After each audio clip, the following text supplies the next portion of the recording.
Hello students. तो कैसे हो आप सब? आप सभी का इस चैनल में स्वागत है।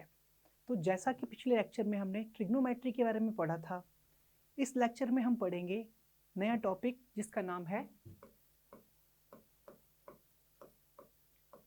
अप्रॉक्सीमेशन।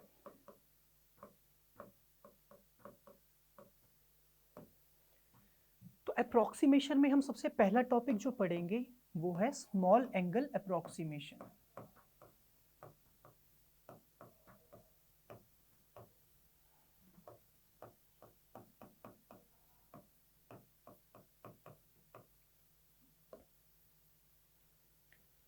तो स्मॉल एंगल किसे कहते हैं? तो हम अप्रॉक्सीमेटली कह लेते हैं कि कोई भी एंगल जो 5 डिग्री से छोटा हो उसको हम कह देते हैं स्मॉल एंगल, उसको हम कह देते हैं स्मॉल एंगल। और हमने ये नोटिस किया कि अगर किसी क्वेश्चन में एंगल 5 डिग्री से छोटा हो तो उस क्वेश्चन में हम कह सकते हैं कि sine theta approximately equal to theta होगा, टेन थीटा भी अप्रॉक्सीमेटली इक्वल टू थीटा और cos theta approximately equal to 1।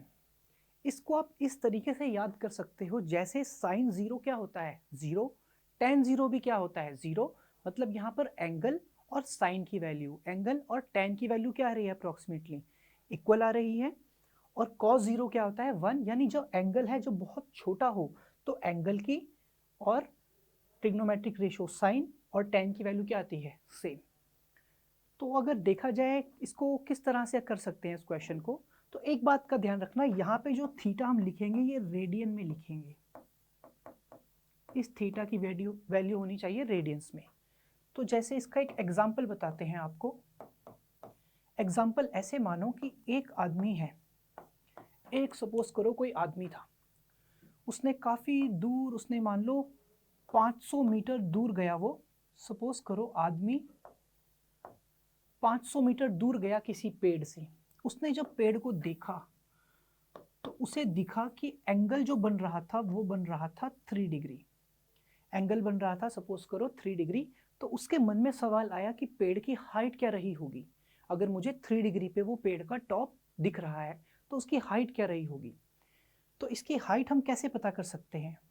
तो अगर आप देखोगे इसको तो यहाँ पे है हाइट और ये है, अगर आप नोटिस करना तो यहाँ पे एक तरह से राइट एंगल ट्रायंगल बन रहा है। तो एंगल के ऑपोजिट साइड को हम क्या बोलते थे परपेंडिकुलर, और एंगल के साथ वाली साइड को क्या बोलते थे बेस। तो हम कह सकते हैं कि tan theta equal to perpendicular upon base, यानी कि h अपॉन 500। हमें यह भी पता है कि एंगल बहुत छोटा है तो हम कह सकते हैं tan theta approximately equal to कितना हो जाएगा थीटा, और उसकी वैल्यू हो जाएगी h बाय 500। अब थीटा की वैल्यू लिख लेते हैं। थीटा डिग्री में गिवन है और हम कन्वर्ट कर लेंगे इसको रेडियन में। तो रेडियन में कैसे कन्वर्ट करेंगे, मैंने आपको फॉर्मूला बताया था, उसे मल्टीप्लाई करेंगे पाई बाय 180 से। तो थीटा की वैल्यू क्या आ गई h बाय 500। इसको अगर आप फर्दर सॉल्व करोगे तो आपको h की वैल्यू मिल जाएगी 500 इंटू पाई बाय 60। इसे आप फर्दर सॉल्व करोगे तो आपको पता चल जाएगा पेड़ की क्या हाइट है। यानी इस तरीके से अगर एंगल छोटे हों तो हम अप्रोक्सीमेशन लगाकर भी वैल्यू आराम से निकाल सकते हैं। बस आपको ये फॉर्मूले याद रखने हैं और इनकी मदद से आप कुछ क्वेश्चंस में आराम से आंसर निकाल सकते हो। तो इसका चलिए एक और क्वेश्चन देख लेते हैं कि आपको थोड़ा और अच्छे से समझ में आ जाए। सपोज करो ऐसा है कि मान लो हमें माउंट एवरेस्ट की हाइट पता करनी है। सपोज करो हमें माउंट एवरेस्ट की हाइट पता करनी है। तो हमने क्या किया, माउंट एवरेस्ट के बेस से गए काफी डिस्टेंस दूर। सपोज करो हमने डी डिस्टेंस दूर चले गए। जब डी डिस्टेंस दूर चले गए उसके बेस से, तो जमीन पे तो हाइट हम नाप सकते हैं, हम डिस्टेंस नाप सकते हैं। हमने देखा हम कितनी दूर आए। फिर हमने यहाँ पर देखा तो हमने नोटिस किया, सपोज करो कि थीटा जो है, हमने जब देखा तो थीटा की वैल्यू आई 1 डिग्री।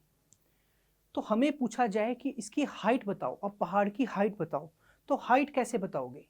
तो बहुत आसान है, जैसे हमने पिछले क्वेश्चन में देखा था कि यहाँ पे अगर आप देखो राइट एंगल ट्रायंगल बन रहा है, तो इसको आप फिर से लिख सकते हो tan थीटा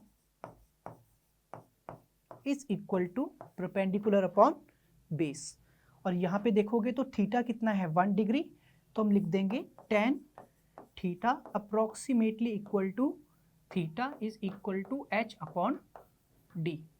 अब थीटा की वैल्यू डिग्रीज में गिवन है तो रेडियन में कन्वर्ट करनी है, तो रेडियन में कन्वर्ट करने के लिए हम मल्टीप्लाई करते थे pi by 180 h by D.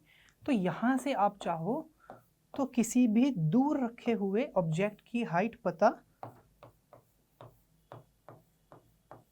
कर सकते हो। तो ऐसे आप स्मॉल एंगल अप्रोक्सीमेशन का यूज कर सकते हो। अब चलिए नेक्स्ट टॉपिक पे चलते हैं अप्रोक्सीमेशन में। तो जो अप्रोक्सीमेशन में अपन नेक्स्ट टॉपिक पढ़ेंगे उसका नाम है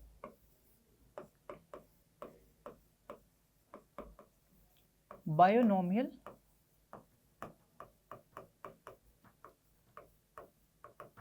अप्रोक्सीमेशन। तो बायोनोमियल अप्रोक्सीमेशन क्या कहती है? बायोनोमियल अप्रोक्सीमेशन कहती है कि हमारे पास कोई भी वैल्यू 1 प्लस माइनस एक्स की पावर n हो, जिसमें x की वैल्यू लेस देन 1 है।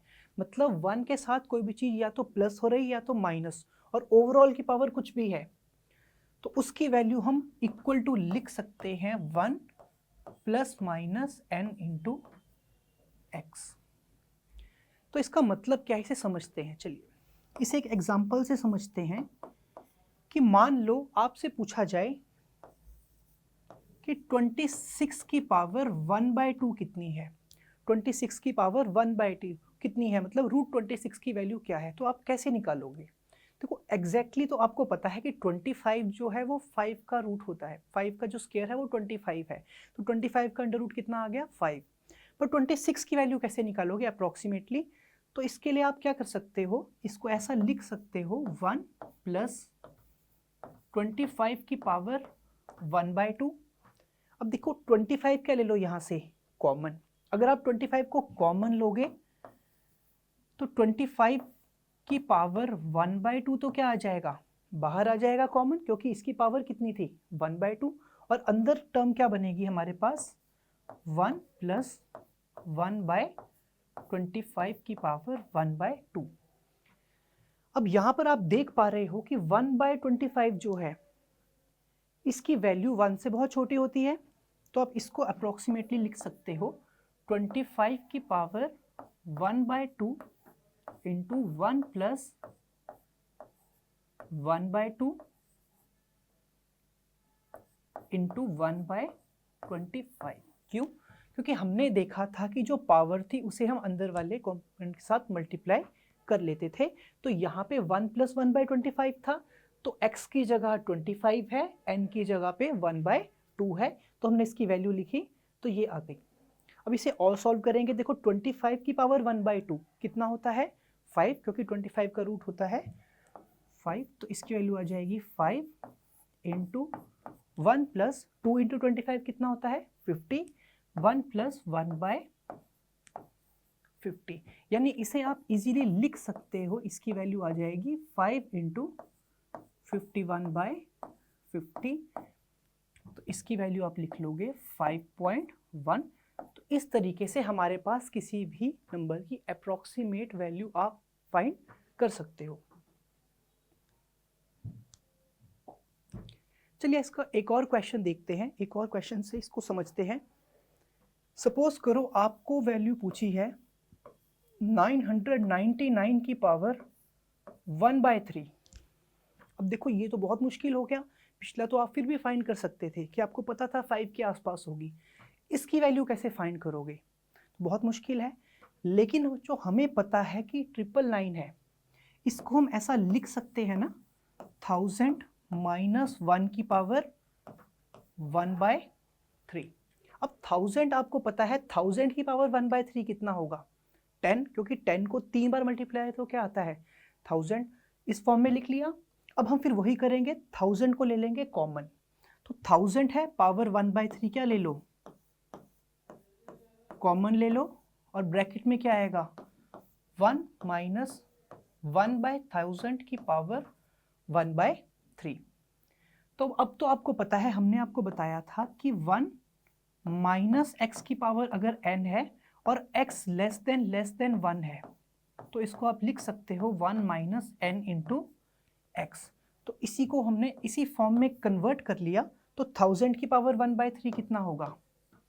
10, और ब्रैकेट में 1 माइनस पावर को मल्टीप्लाई कर देंगे 1/3 इंटू 1/1000।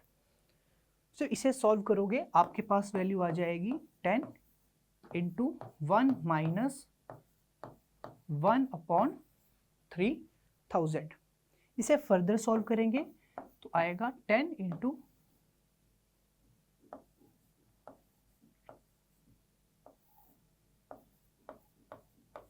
3000। तो ये आ गई हमारे पास इसकी अप्रोक्सीमेट वैल्यू। इस तरीके से आप किसी भी क्वेश्चन को आराम से सॉल्व कर सकते हो। तो अप्रोक्सीमेशन में तो हम इतना ही पढ़ते हैं, और अपन शुरू करते हैं आप नेक्स्ट टॉपिक।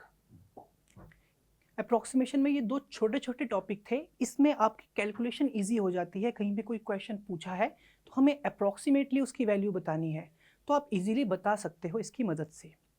तो नेक्स्ट टॉपिक पे चलते हैं। हमारा नेक्स्ट टॉपिक है स्ट्रेट लाइन।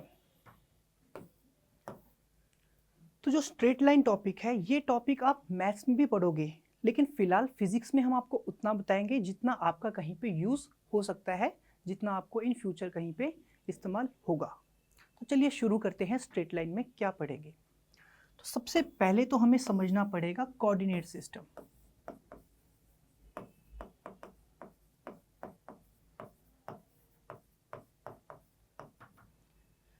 सपोज करो हमारे पास दो एक्सिस गिवन है, ये है एक्स एक्सिस और ये है वाई एक्सिस।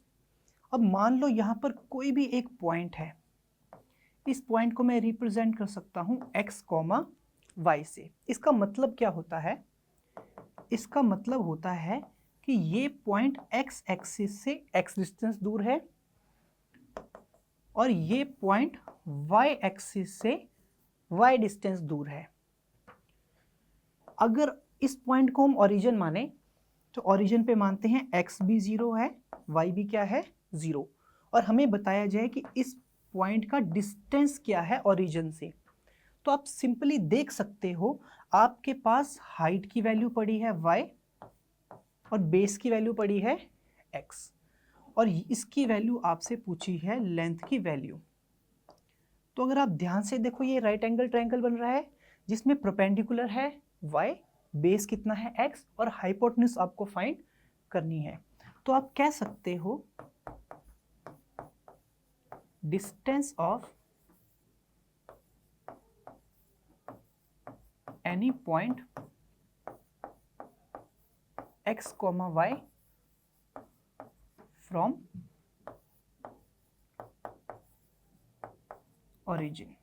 ओरिजिन से किसी भी पॉइंट का अगर आप डिस्टेंस देख रहे हो ओरिजिन से, ओरिजिन किसे बोलते हैं? जहाँ पे x की वैल्यू भी 0 हो और y की वैल्यू भी क्या हो? 0। तो उसकी वैल्यू कितनी आएगी? Perpendicular square plus base square is equal to hypotenuse का स्क्वायर। तो हम लिख सकते हैं ना, यहाँ पर हाइपोटेन्यूज दे रखा है l, तो hypotenuse square is equal to perpendicular क्या दे रखा था? y, और बेस कितना दे रखा है? x। तो y l square is equal to y square plus x का स्क्वायर। तो हम सिंपल लिख सकते हैं इसकी वैल्यू कितनी आ जाएगी? y square plus x square. तो इस तरीके से कोई भी पॉइंट हमें ओरिजिन से किसी पॉइंट पे दे रखा है, कोई पॉइंट दे रखा है, पूछा ओरिजिन से कितने डिस्टेंस पर है, तो आप डायरेक्टली उसकी वैल्यू निकाल सकते हो। चलिए आगे बढ़ते हैं। अगर आपसे पूछा जाए कि कोई 2 पॉइंट्स आपको दे रखे हैं, सपोज करो आपको ऐसे कहा जाए कि एक पॉइंट है x0 कॉमा y0, कुछ भी हो सकता है, x एक्सिस पे सपोज करो x0 दूरी पर है और y पे सपोज करो कितनी दूरी पर है, y0 दूरी पर है, x0 कॉमा y0, और एक पॉइंट आपको दे रखा है x1 कॉमा y1, और आपको पूछा है इन दोनों की दूरी कितनी होगी, इन दोनों के बीच में कितना डिस्टेंस होगा। तो ये कैसे फाइंड करोगे? तो देखो फिर से बहुत आसान है, हम हाइपोटेन्यूज का यूज करेंगे वापिस से परपेंडिकुलर। देखो अगर आप नोटिस करोगे कि ये तो y0 था और दूसरा पॉइंट कितनी दूरी पे था, y1। अगर इस पॉइंट की डिस्टेंस देखोगे x एक्सिस में तो ये तो कितनी थी, x0, और इस पॉइंट की डिस्टेंस देखोगे x एक्सिस से तो ये कितनी दूरी है, x1। तो आप कह सकते हो कि ये दूरी कितनी होगी, x1 माइनस x0, और ये दूरी कितनी होगी, y1 माइनस y0। यानी कि आपके पास अब एक राइट एंगल ट्रायंगल आ गया है जिसका बेस है x1 माइनस x0 और जिसका परपेंडिकुलर है y1 माइनस y0, और इन दोनों के बीच की दूरी है l। तो वापिस से आप पाइथागोरस थ्योरम लगा दोगे, l is equal to under root x1 minus x0 का square plus y1 minus y0 का स्क्वायर। तो इसे हम कह सकते हैं, इसे याद रख लेना, इंपॉर्टेंट है, इसे हम कह सकते हैं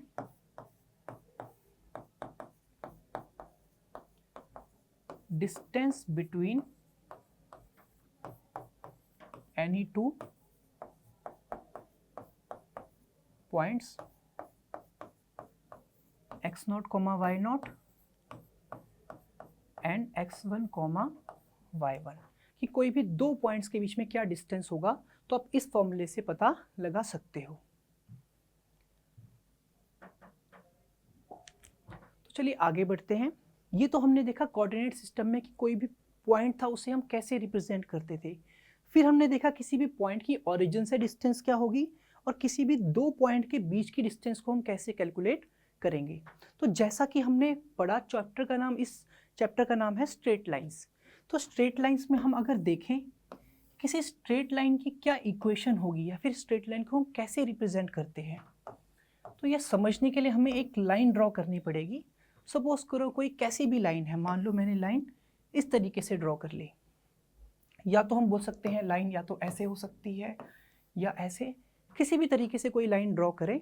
तो हमने ये नोटिस किया कि इसकी इक्वेशन होती थी कि कोई भी स्ट्रेट लाइन है इसे हम y is equal to M X plus C की फॉर्म में लिखते थे। इसे हम लिख सकते हैं y is equal to M X plus C. अब आप पूछोगे सर ये एम सी क्या चीज है, तो यहां पर m देखा जाए तो m बोलते हैं स्लोप ऑफ स्ट्रेट लाइन,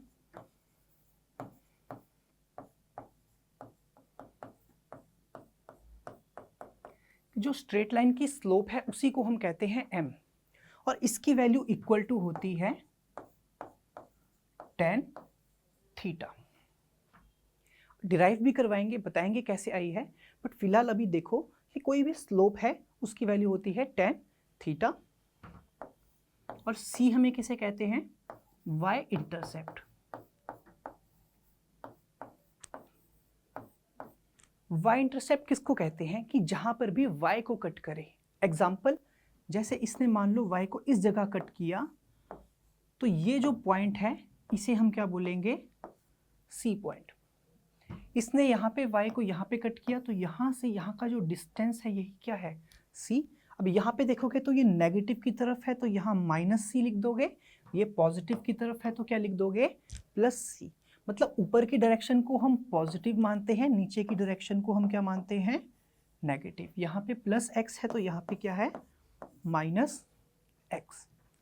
इसे चलिए किसी क्वेश्चन की मदद से समझते हैं कि ये होता कैसे है और इसका मतलब क्या है। पहले तो हम देखते हैं कि स्लोप किसको कहते हैं, पहले तो स्लोप को समझते हैं, क्योंकि यहाँ पे एक नई टर्म इंट्रोड्यूस हुई है स्लोप।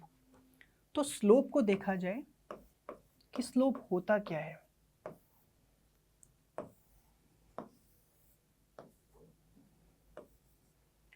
देखो, तो कुछ एग्जांपल आपको बताता हूं। मान लो कोई भी एक लाइन है, तो लाइन जो भी एंगल प्लस एक्स के साथ बनाती है, लाइन जो भी एंगल प्लस एक्स के साथ बनाती है, तो हम कह सकते हैं उसी एंगल के tan की जो वैल्यू होती है उसे हम क्या बोलते हैं, स्लोप। एग्जाम्पल आप ऐसा मान सकते हो कि कोई लाइन है, सपोज करो 45 डिग्री एंगल बना रही है, और मुझे कहा जाए कि इसके m की वैल्यू फाइंड करो। m फाइंड करो मतलब क्या फाइंड करना है, इसका स्लोप। और स्लोप की वैल्यू मैंने कितनी बताई थी, tan थीटा। यहाँ पर थीटा कितना दे रखा है, 45 डिग्री। तो tan 45 डिग्री की वैल्यू कितनी होती है, 1। तो यहाँ पे हम कह सकते हैं इसकी स्लोप की वैल्यू भी क्या होगी, 1 होगी। एक और एग्जांपल से समझते हैं कि बाय चांस सपोज करो हमें क्वेश्चन ऐसा दिया है कि बोला जाए कि इस लाइन की स्लोप पता करो, और यहाँ का एंगल आपको गिवन है 30 डिग्री, इसका एंगल आपको गिवन है 30 डिग्री, ये है y एक्सिस और ये है x एक्सिस। अब मैं आपसे पूछूं कि इसकी स्लोप क्या है, मैं आपसे पूछूं इसकी स्लोप क्या है। अब आप में से कई लोग सोच रहे होंगे इसकी स्लोप क्या है, tan थीटा tan 30 डिग्री। तो आप में से कई लोगों ने सोचा होगा कि इसकी स्लोप है tan 30 डिग्री, और tan 30 होता है 1/√3। पर लेकिन ये गलत है, ये क्या है, गलत। आप बोलोगे सर गलत क्यों है, आपने ही तो बोला tan थीटा। मैंने ये बात भी कही थी कि जो स्लोप है वो पॉजिटिव x एक्सिस के साथ देखनी है। किसके साथ देखनी है, पॉजिटिव x एक्सिस के साथ। ये 30 डिग्री एंगल है, तो ये एंगल कितना होगा, 180 माइनस 30 डिग्री। क्योंकि आपको पता है पूरी लाइन का एंगल है 180 डिग्री, तो उसमें से 30 चला गया, तो यहाँ पे कितना एंगल होगा, 180 माइनस 30। तो हमारे पास थीटा की वैल्यू आई 180 माइनस 30 डिग्री, यानी हम कह सकते हैं थीटा टू बी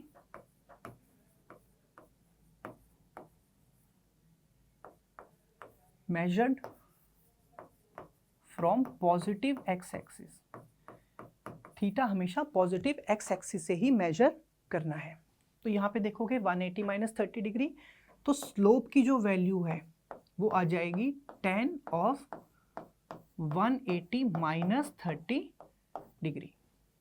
तो आपको पता है 180 माइनस 30 डिग्री कौन से क्वाड्रेंट में है, सेकंड क्वाड्रेंट में। क्योंकि आप देखो 180 माइनस 30 कितना होता है, 150, और 150 90 से बड़ा है, 180 से छोटा है, सेकंड क्वाड्रेंट।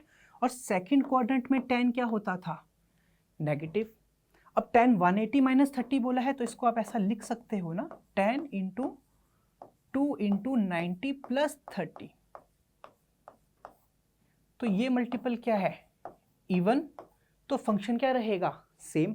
तो tan की जगह tan ही लिखोगे, तो माइनस tan 30 डिग्री। तो स्लोप की वैल्यू आपके पास क्या आई, माइनस tan 30 डिग्री की वैल्यू कितनी थी, 1/√3। तो यहाँ पे स्लोप आई माइनस 1/√3। तो इससे हमें ये पता चला कि अगर एंगल जो है 90 डिग्री से छोटा है, अगर एंगल 90 डिग्री से छोटा है तो वहाँ पर स्लोप क्या आ रही है, पॉजिटिव। और अगर एंगल 90 डिग्री से बड़ा है तो वहाँ पे स्लोप क्या आ रही है, नेगेटिव। अब कोई बोल रहा होगा सर आपने 90 डिग्री ही क्यों बोला, 180 डिग्री क्यों नहीं बोला। तो समझते हैं। तो मान लो कि आपको सपोज करो कोई लाइन दे रखी है, आप ड्रॉ करो, सपोज करो ऐसे कोई लाइन गिवन है। अब आपको देखा जाए इसका जो एंगल है थीटा है वो क्या है, less than 90 degree. Less than 90 degree है तो कौन सा क्वाड्रेंट है,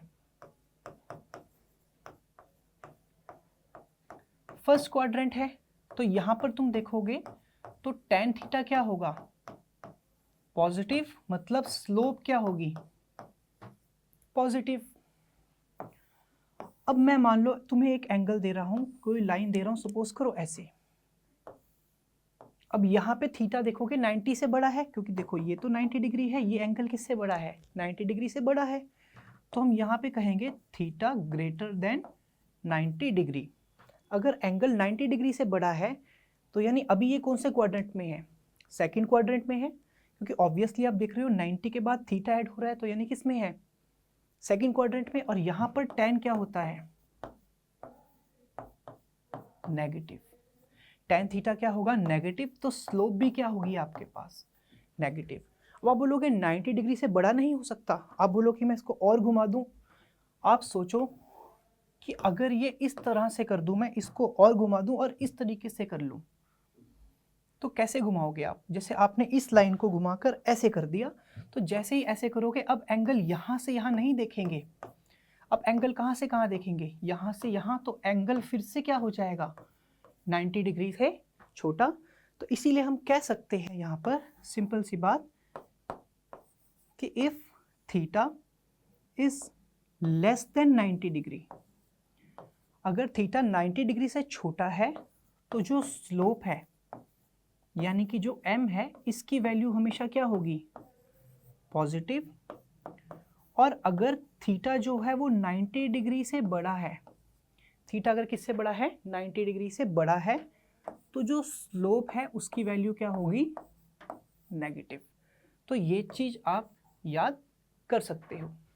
हालांकि इसके लिए मेरे पास एक और मेथड है कि आप ऐसा देख सकते हो कि अगर आप ऊपर को जा रहे हो, अगर मतलब आगे की डायरेक्शन में आप ऊपर को जा रहे हो, तो स्लोप क्या बोलोगे आप, पॉजिटिव। ऐसा अज्यूम कर सकते हो जैसे हम पहाड़ पे जाते हैं, ऊपर जाते हैं तो स्लोप का क्या बोलते हैं, पॉजिटिव, और जब नीचे को जाओगे तो स्लोप को क्या बोलोगे, नेगेटिव। तो इसको कुछ एग्जाम्पल से समझते हैं पहले तो मैं आपको कुछ एग्जाम्पल्स दिखाता हूं।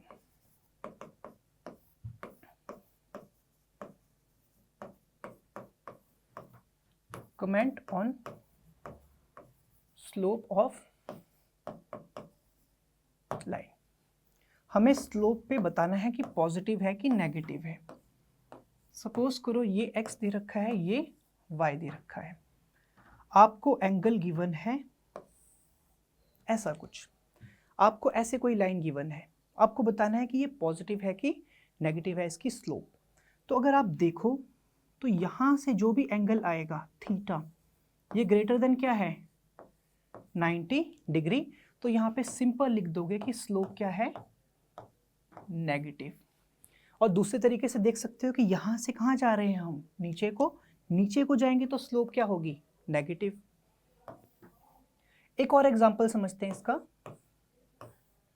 कि सपोज करो आपको कोई क्वेश्चन ऐसा गिवन है यूं करके, अब बताया जाए कि इसकी स्लोप क्या है, इस लाइन की स्लोप क्या है। अगर आप यहाँ से देखोगे जो थीटा है वो क्या है, लेस देन 90 डिग्री, तो स्लोप आपके पास क्या आ जाएगी, पॉजिटिव। स्लोप आपके पास क्या आ जाएगी, पॉजिटिव।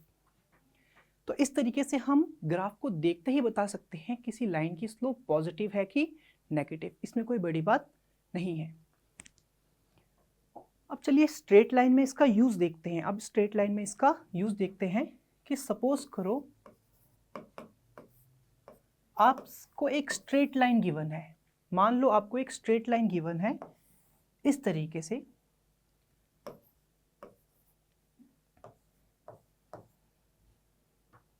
और इस पॉइंट की वैल्यू आपको गिवन है 0,-4, और यहाँ पे आपको एंगल गिवन है 30 डिग्री। हमें फाइंड करनी है इक्वेशन ऑफ स्ट्रेट लाइन, हमें फाइंड करनी है फाइंड इक्वेशन ऑफ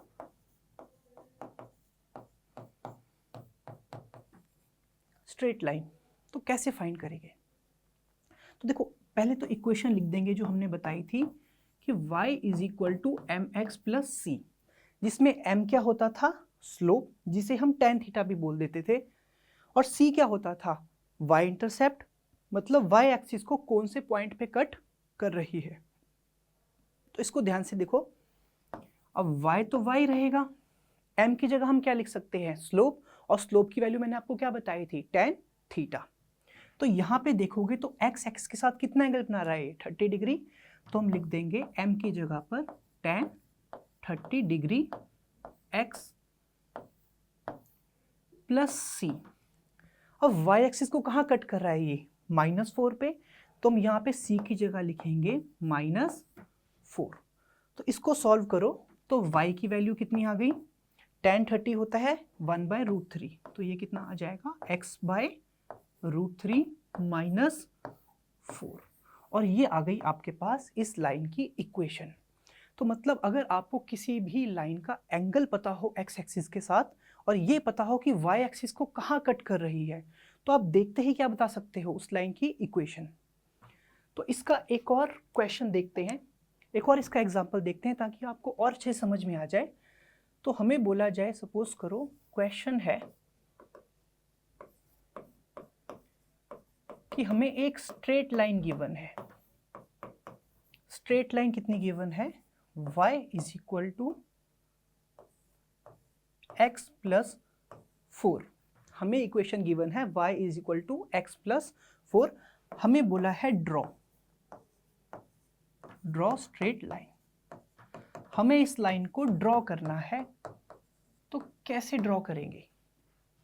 तो देखो, सबसे पहले इसे कंपेयर करेंगे ओरिजिनल इक्वेशन से, y is equal to mx plus c। तो यहाँ से आप देख सकते हो, इसको आप ऐसा लिख सकते हो, y is equal to 1 into x plus 4, यानी कि स्लोप की वैल्यू तो कितनी आई 1, और इंटरसेप्ट की वैल्यू कितनी आई 4। अब यहाँ पे एक बात गौर करना कि स्लोप पॉजिटिव है। स्लोप क्या है, पॉजिटिव, मतलब ग्राफ कहाँ जाएगा, ऊपर को। लाइन कहाँ जाएगी, ऊपर को। और c क्या है 4, मतलब 4 पे कट करेगा y को। तो यानी इतना तो आपको पता है कि y को 4 पे कट करेगा। और स्लोप अगर 1 है तो आप लिख सकते हो कि tan थीटा की वैल्यू कितनी होगी 1, तो थीटा की वैल्यू कितनी आ जाएगी 45 डिग्री, क्योंकि tan 45 की वैल्यू क्या होती थी 1। तो इसे ड्रॉ करेंगे अगर, तो इस तरीके से ड्रॉ करेंगे। क्यों? क्योंकि आप देखो y एक्सिस को कहाँ पे कट कर रहा है, ये 4 पर, और स्लोप पॉजिटिव है तो एंगल भी पॉजिटिव आया है 45 डिग्री। तो x एक्सिस के साथ कितना एंगल बना रहा है, ये 45 डिग्री। तो इस तरह से आप लाइन को देखकर उसकी इक्वेशन बना सकते हो, और इक्वेशन को देखकर स्ट्रेट लाइन भी ड्रॉ कर सकते हो। तो जो आज के लेक्चर में इतना ही करते हैं, अब मिलते हैं नेक्स्ट लेक्चर में। और इसी तरह की इंटरेस्टिंग वीडियोस अगर आप देखना चाहते हैं और जेईई का सब प्रिपरेशन करना चाहते हैं, तो इस चैनल को ज़रूर सब्सक्राइब कीजिए और अपने दोस्तों में भी शेयर कीजिए। और अगर आपको कोई भी और टॉपिक्स के ऊपर वीडियोस चाहिए, कुछ इंटरेस्टिंग टॉपिक्स के ऊपर या नॉन एकेडमिक टॉपिक्स के ऊपर, तो आप कमेंट्स में ज़रूर बताइएगा, हम उन पर वीडियो भी बनाएंगे। थैंक यू बच्चों।